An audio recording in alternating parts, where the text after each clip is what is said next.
Hello, Hornets. Welcome back to Hornet Nation. I'm Brady Noctrieb. And I'm Ryoga Hickson. This week, we highlight our game of the week, get the rundown with Mr. Ornelas, and shine a light on a star athlete. All of this and more on this episode of Hornet Nation.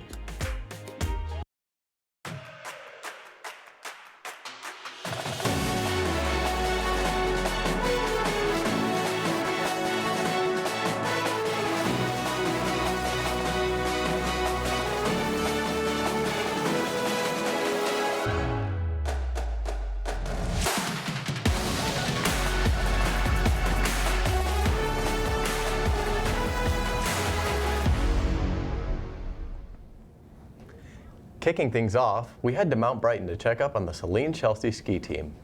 Nick Roman kicks up some snow and gives us a lowdown on the January 18th event. The Saline Chelsea ski team took the slopes on Thursday the 19th in a giant slalom race against several area teams. Of the meet's more than 100 skiers, Saline Chelsea had a strong mid-pack finish. The top three finishers for Saline were Micah Gray, Parker Carell, and Leah Mueller, with other good performances throughout. Leah Mueller is optimistic about the team's potential as the season progresses. I think the team's doing great, better than I could have hoped for. I think, everyone's kind of just starting out and getting a feel for it. I'm excited to see how we'll continue to improve throughout the season since it's just the beginning, but I think we're already doing great.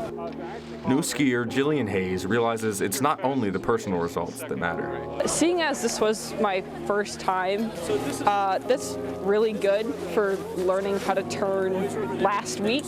So I'm very excited to keep doing this. Everyone will do great because all of them have had practice from good coaches, so I believe in them. The team hopes to improve upon their performances throughout the rest of the season.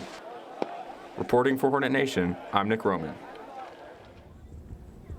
Thanks, Nick. The Saline Chelsea ski team is set to compete in their final major events all throughout February, culminating on the championships in the 28th. Please consider supporting the team by spectating one of their future events. Saline High School has a wide variety of student athletes, but our teachers' abilities can't be ignored.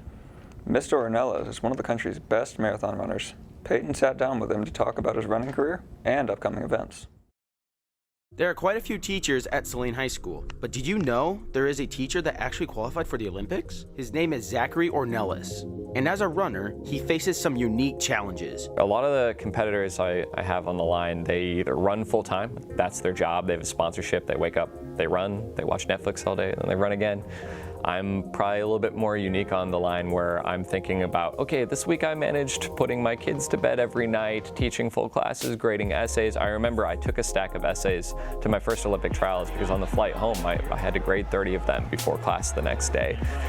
So it is a lot to balance, and I try to keep myself as grounded as possible, realizing that running is important to me, but it is still a hobby. My family needs to come first. My responsibilities to school need to come before all of that.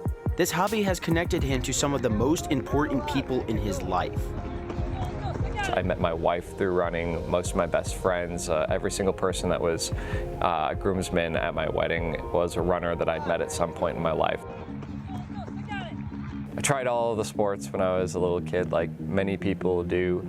I was bad at most of them. I was okay at soccer. Really was okay at soccer because I like to run. And my dad was doing 5K road races pretty often to stay in shape. He was in the military, and he was decently fast. And then over the years, I started to find myself catching up to him and then being a little bit ahead of him and then beating him.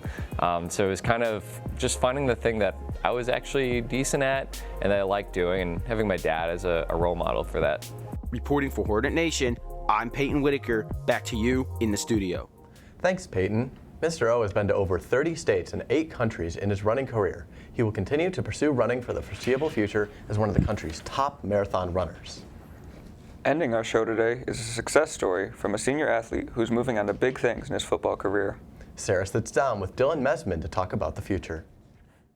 Hello, Saline. I'm Sarah Gaba. Hi, I'm Dylan Messman. And today we are going to be doing a senior spotlight on Dylan to see what his future college plans are.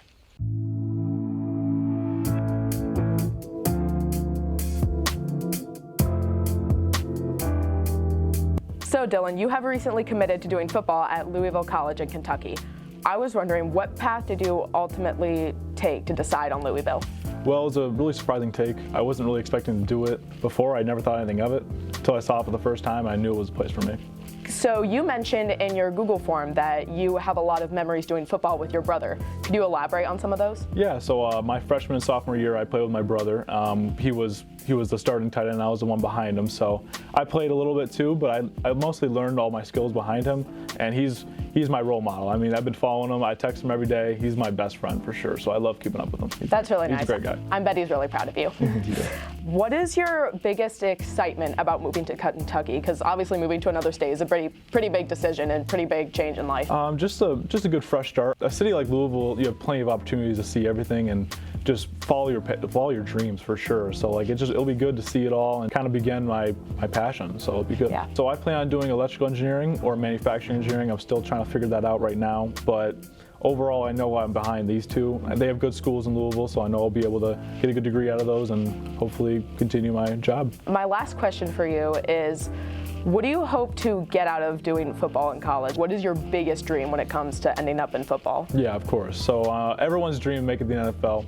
I mean, I know that, and I know it's my goal for number one, but I know that I need to have a backup plan as well. So I know I'm going to take a hard degree, I'm going to work hard at college, I'm going to work as hard as possible. I know that if football doesn't work out for me, if I get injured, it's so easy to get injured nowadays. So if I get hurt, I know I have a backup plan, so it's good. Well, thank you for your time. Thank you so much. Reporting for Hornet Nation, I'm Sarah Gava. Back to you in the studio. Thanks, Sarah. The Saline football team has some pretty big shoes to fill. Dylan ended his senior year being named first team All-State and helped lead the Hornets to a 9-2 record. That's all for this show. Tune in next time for the next episode of Hornet Nation. Be sure to follow us on YouTube and Instagram for the latest show updates at Nation Hornet. Have a great day, Hornets.